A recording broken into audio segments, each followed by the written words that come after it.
talking about Until Dawn today, and I don't know, what is there to really say about this? When the film was over and I was taking my Uber home from the theater, I do what I usually do, which is to go on Reddit and just scroll through comments just to kind of get a general idea of how people are feeling about a particular movie. I'm always curious if my initial reaction is close to what other people feel about the film. There does seem to be a fair amount of people out there that did enjoy this movie for what it is. They recognize it's not anything that great, but they were able to just shut their brains off and have a good time with it. So it seems like a movie that will work for some. I unfortunately am not one of those people. I felt old watching this movie. While I was watching it, I just had the feeling of I don't think I'm the target audience for this. I mean, I don't really know who the target audience is for this film. Seems like it wants to be marketing itself to teenagers, but then it's also an R-rated movie.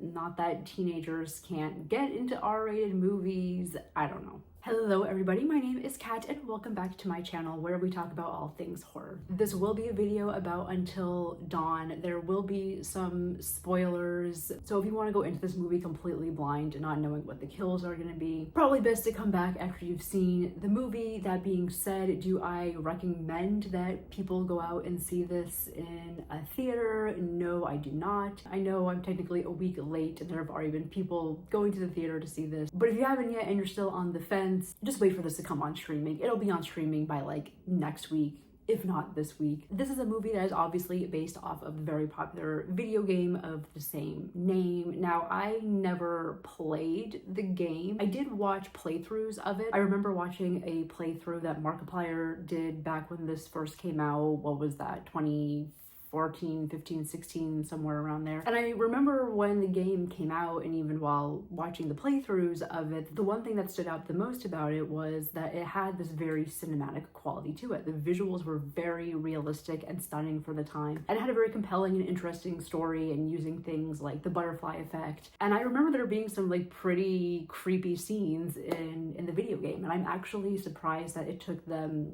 this long to make a film adaptation of it. And I'm even more surprised that this film is not just following the story that you have in the original video game. But I remember when this was announced and seeing the trailers for it, it was kind of shocking that they weren't just following the story from the first game. And in some ways it was admirable, because it's so common in Hollywood these days to just get a popular IP and just do the copy paste. And so there was something interesting that this film wasn't going to do that. It was going to try to branch off and do its own thing. However, after now seeing the film and seeing this narrative, it is very clear that they are definitely copying and pasting from other horror films and other horror franchises. And for me, that was a drag watching this. It did seem like at the very end of the movie, again, spoiler alert, but there's all these TVs stacked up on top of each other, and they show this car pulling up in this wintry landscape. I don't know if that's supposed to be a hint that in the next film the setting is going to be what you have in the first game. I mean, I would be surprised if this film got a sequel. Well, maybe not surprised. Hollywood's gonna do what Hollywood does. But it does pose the question of okay, if you do want to make a film adaptation of the first game, why wouldn't you do it with this one? Because I just feel like this film, this narrative, what you have here is not helping you at all. PlayStation Pictures. Is it PlayStation?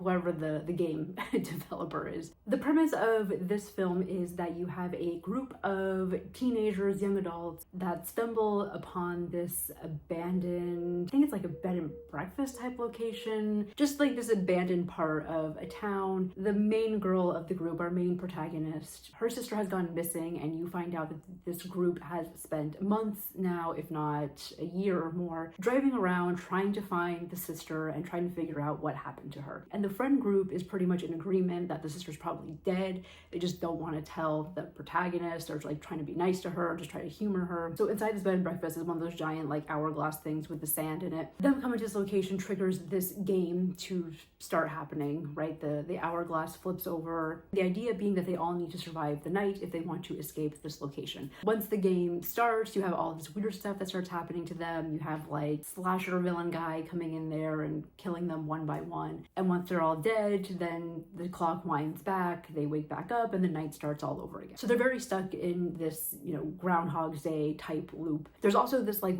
weird mad scientist guy running around. I remember that character from the game. I don't really quite know what his deal was here in the film. They never like really go into it. This film was really giving me like early 2000s horror film vibes. It was kind of giving me vibes of like the House of Wax remake, or even something like Wrong Turn. I was also getting a little bit of like the Friday the 13th remake from 2008, 2009. That one also having a main character whose sibling has gone missing, and they have a group of friends that's joining them in the search. You also learn that one of the causes of this time loop happening is this mining disaster that happened in this small town. So you had some stuff underneath the mines that was kind of giving like My Bloody Valentine a little bit. You could definitely tell where this film was pulling in different influences. Of course, you can mix in Happy Death Day and Cabin in the Woods into this pot as well. As a general rule, I actually do like films that fall within this particular subgenre. Like, I do kind of like the group of friends that ends up in a weird location and they're just kind of like investigating and looking around, and then have to find like creative ways to get themselves out of this terrifying situation that they're in. I suppose there is like a formula to them that I think makes them easy to watch, but this film like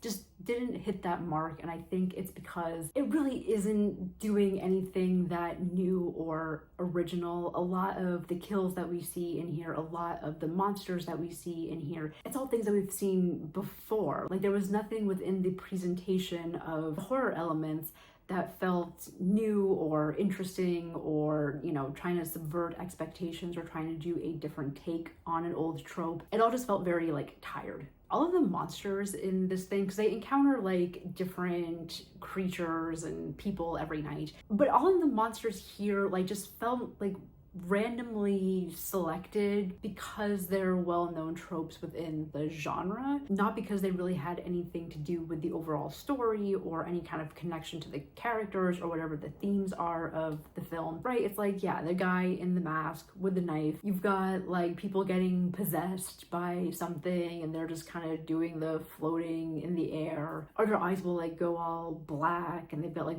weird pus coming out of their eyes and their nose, and they become this zombie-like creature. There's one point where they're trying to drive away and this long gangly figure comes out of the woods. Like, you know, we've seen that kind of classic Attack on Titan type villain. Creepy clown dolls, right? Like, it's just, we've seen it all before. And again, if this was trying to do something where it was subverting the horror genre like A Cabin in the Woods, that would have at least made more sense, but that's not what this film is trying to do. It doesn't really seem like it's trying to be a commentary on the genre. I'll talk more about the characters in a second, but we don't really get to know enough about them to know how these different monsters are supposed to be connected to them or their psyche. Like, they try to do a thing at the end with the psychologist character, and he's saying like something ridiculous. Oh, this whole scenario is reflective of your mind and all of the anxieties and traumas that you have. He says something really stupid of like, oh, the witches that you encountered in this one scene, yeah, that's supposed to represent you feeling oppressed. And I was like, what?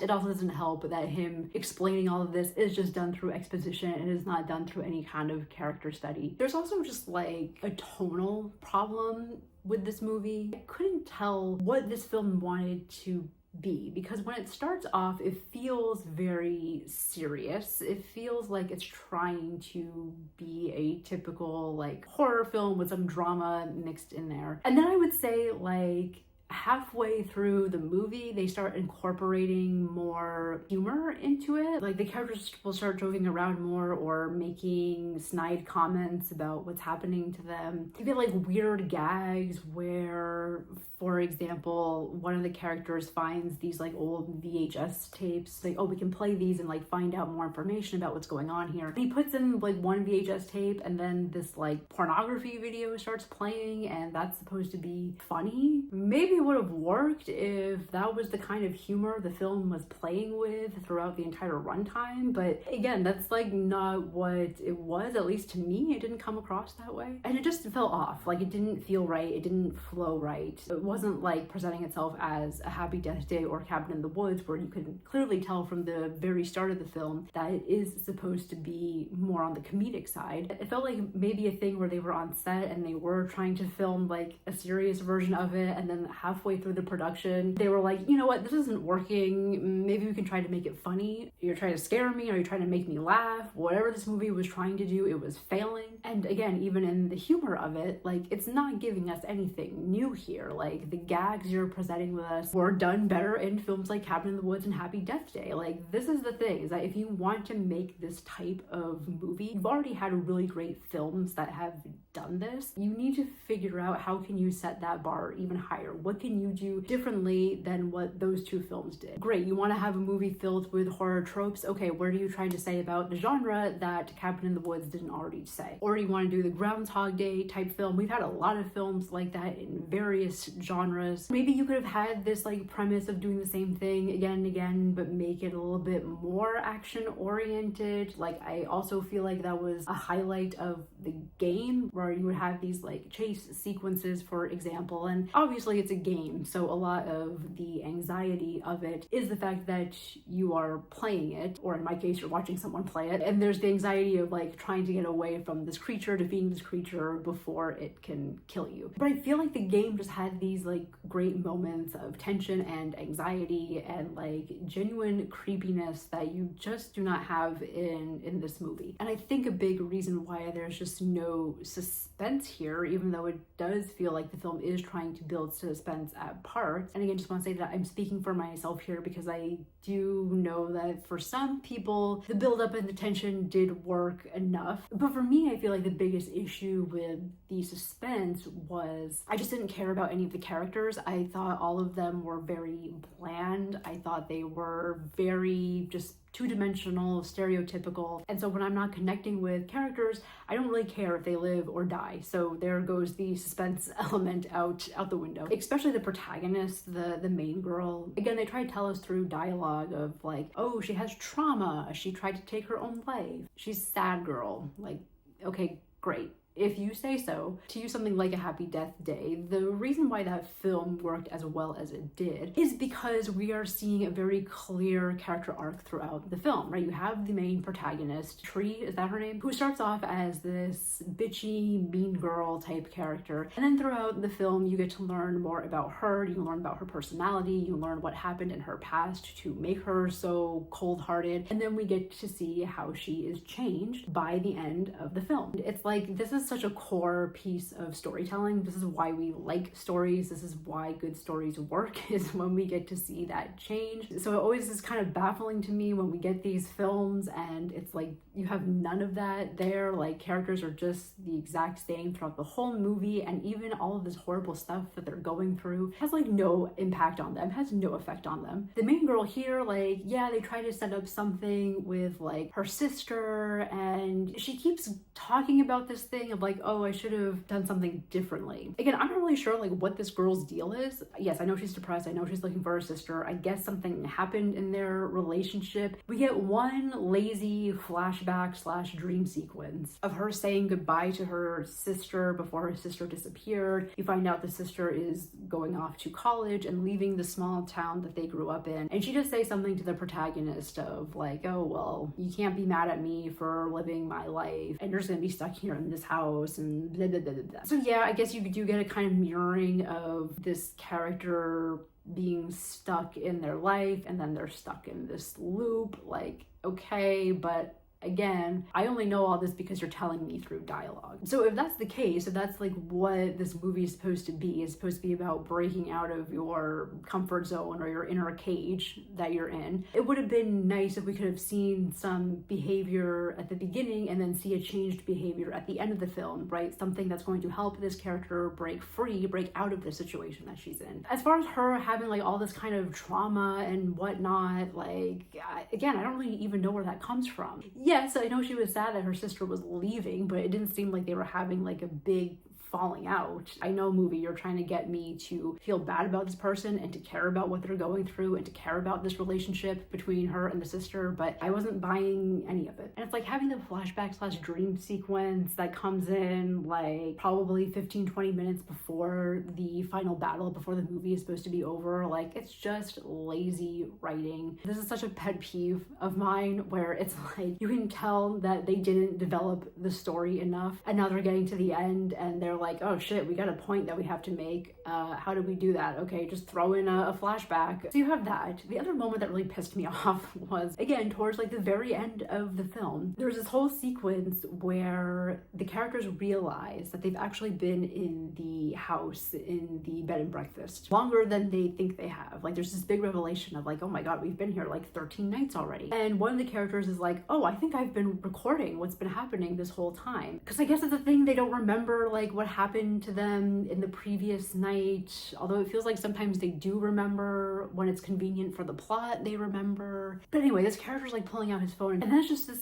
like, I don't know, 5-minute sequence of them watching this recorded footage, and it's all of this like crazy stuff happening to them, like all of the really cool stuff that you see in the trailer, right? There's that moment in the trailer where she has like a parasite coming out of her face. That is not a scene in the movie. That's just part of a sequence of them watching footage that they captured throughout all of these nights that we're not seeing. It's like, yeah, this would probably be awesome if I was just like scrolling through YouTube or TikTok and was just seeing it as like a 30-second video, but to have it as part of your feature film, a film in which we are getting very close to the end, and I don't really understand the motives of the characters, I don't understand the motives of the antagonist, I don't understand this world that we're in. Maybe the sequence would have been cool if we had gotten these other elements set up before. Happy Death Day did that too, with the kind of crazy montage, but here we're just like plopped in right before the climax, which is kind of like too little too late. The other thing too with a film like this, again, sorry to go back to Happy Death Day, but at least with that film, like when we're restarting the day over again, each time the day starts, at least we are learning something new throughout each sequence, right? We're either learning something new about our protagonist, or we're learning something new about the world in which she is in and why this is all happening. And I feel like we just don't get that in this movie. And then it restarts, and you know, yeah, there is a little bit of the investigation aspect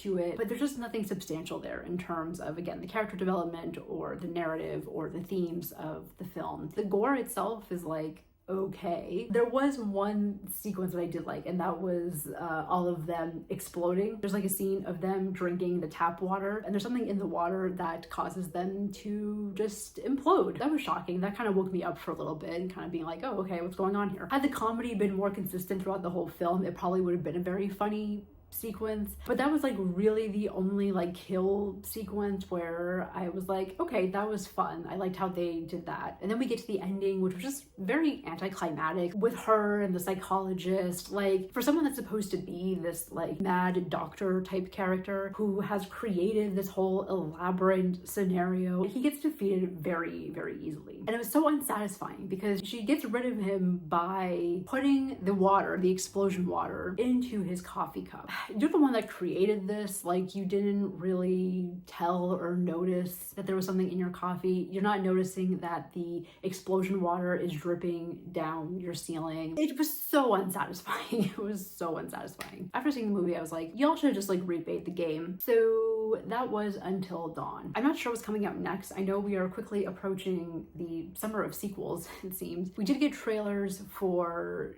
Megan 2, which I'd only seen the teaser up until this point, and seeing the full trailer, like, I was kind of shocked because it is taking a very different direction than what I was thinking it was going to be. You know, the first film definitely had its campy elements to it. The second film seemed like it's really taking that and running with it. So I'm very curious to see that in a couple of weeks. We also got the trailer for the sequel, reboot, requel to I Know What You Did Last Summer. It didn't grab me. Admittedly, I Know What You Did Last Summer is not like my favorite of the 90s. I like it enough for what it is. And yes, I'm gonna be a little judgy here, but I feel like the main cast of characters, like, they all just looked like too perfect. Yes, I know in the original film the cast was made up of like all the hotties of the day, but they at least still felt kind of grounded and authentic. Whereas here, the new cast just to me looked like a bunch of like Instagram models. Again, that's me being very judgy just based off of